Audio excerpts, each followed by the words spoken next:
you see that one?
The person out in the wild.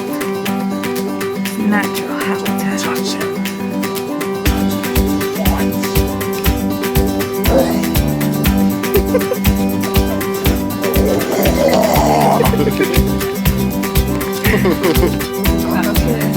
Can't see.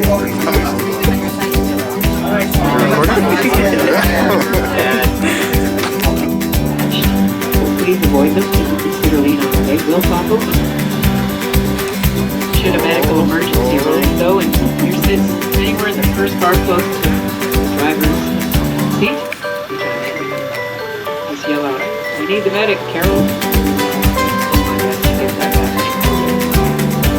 Should you be in the second or third car, however, the ceiling above you has a yellow strip. Press and hold that, and it sends a medical alert to the cap, and it comes up. Other than that, let's go.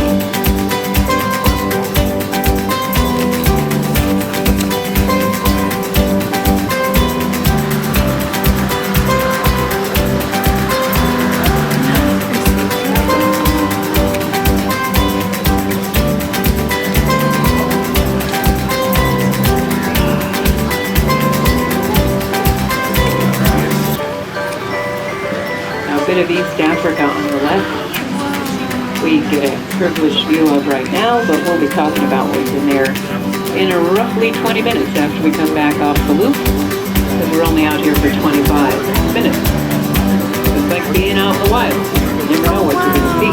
And some of you can see things your neighbor can't. So that's always fun too.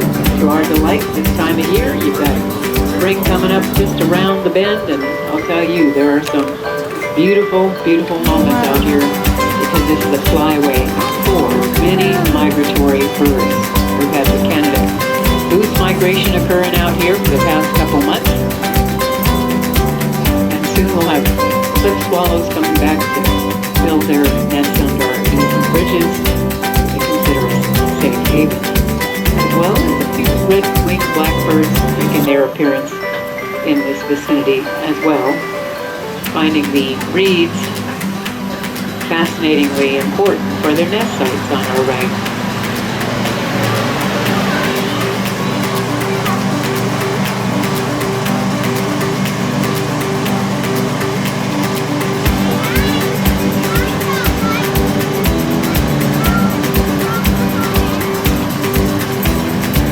Having about 3,200 individuals on the right gives you a sense of where the Nikitakana Rhino Rescue Center is. Here it is, right? There are the females that were born in Africa that will be surrogate moms for the northern white rhino that they look like and are genetically closest to. So that's a big deal. And if you're unaware of that project that we're involved in, just get on our website, SanDiegoZooWildlifeAlliance.org, and look up the Nikita Khan Rhino Rescue Center. It gives you a good feeling to be a part of this family that's worldwide, caring about each species that you see here that represents those in the wild.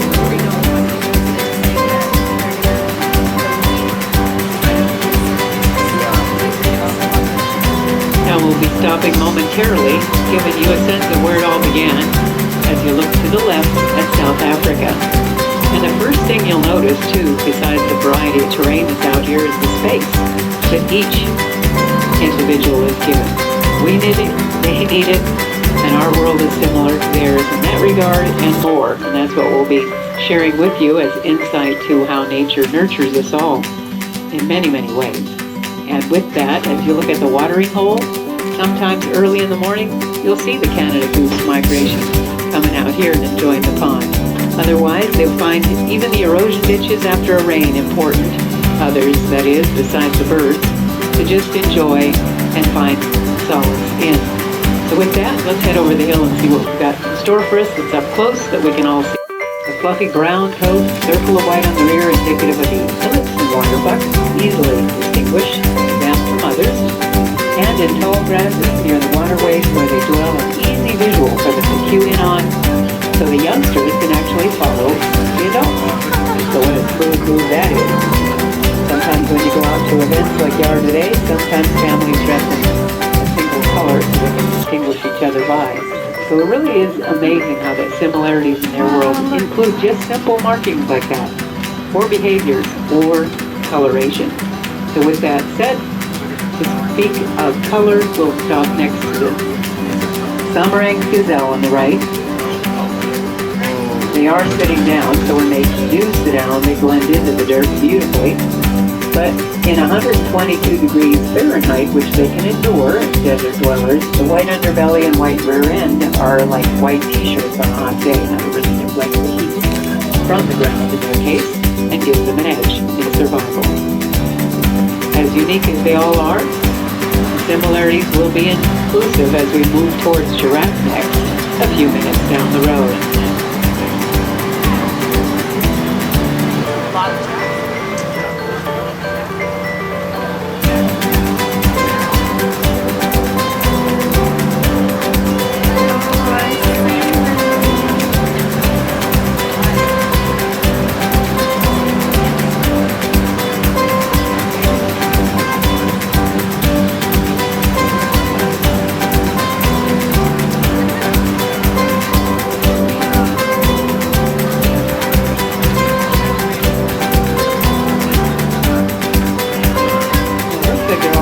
Over here between the buildings, so we'll come to a spot and center it on at least 6 Maasai giraffes in varying degrees of color. The darkest of the giraffe is the Maasai, and the male, of course, is always the darkest. Very handsomely presenting himself near that cedar tree where he's helping himself to some of the alfalfa in the basket. Sometimes we'll put a bale of hay in there. Anything that allows them to eat with their head up, which is a preference. And in that big long neck, 7 vertebrae, like ours. Amazing similarity. And they put their babies in babysitting units, similar to our world, called the creche in their world. The young adults learn how to be caregivers when they don't have their own that way. Appreciating the moment with the tallest at 18 and a half feet from the side. They are a neighborhood watch, if you will. If they're on the alert facing one direction, everybody else will be. So there's another similarity to our world. A couple of bachelors here on the right for the Samarang gazelle. We typically have a dromedary camel named appropriately Dune, sharing the place with the Somali wild ass that are also in here somewhere. We can find them sometimes under the pepper trees adjacent to the care specialist vehicles that tend to the collection every day. Not bothered by the vehicles or the care specialists at times because they know the food is brought to them every day. The feeders are sanitized every day.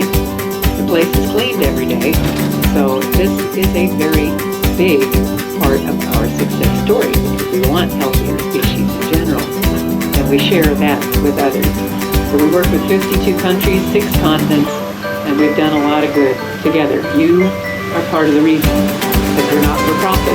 We've returned 40 species to the wild. So let's go up this hill nonstop and head for others that we can all see and appreciate the bottom to join the others, or on the other side. But for that matter, this is a beautiful view near this tree. And I slowly, without stopping, give you the visual of the midsection where the vertical stripes are. And of course, the largest of the zebras. Only about 3,000 remain. They are critically endangered because of urbanization. Even the Grevy zebra, though, perfect. Not bad at all.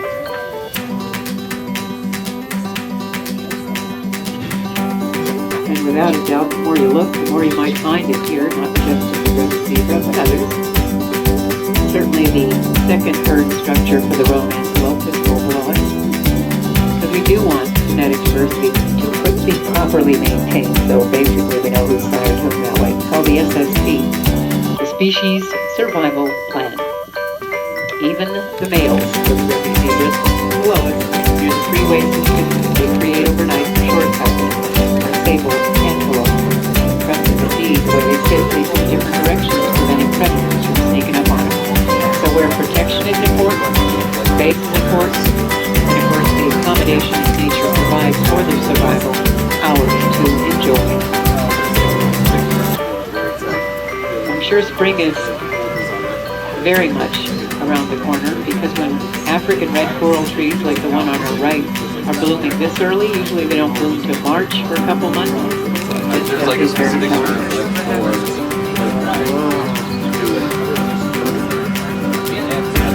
With our plant collection out here, 1.3 million specimens of plants we enjoy, thanks to our distinguished horticulturists.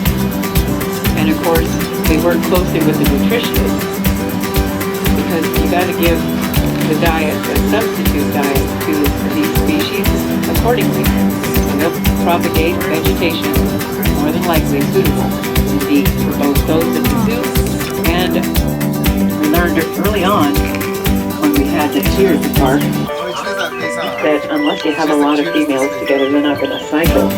There's no wonder they'll be engaged in zoo apart. For 10 years we tried to introduce southern white rhino males to 8 females. We brought them out here thinking we were tired, we solved the choice, sired 54 of the offspring. Not bad. Choices matter.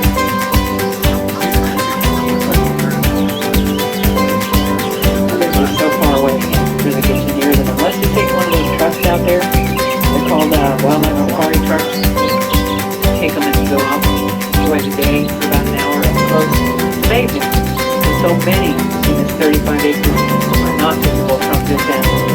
And it is worth noting too that the foot trails that you will actually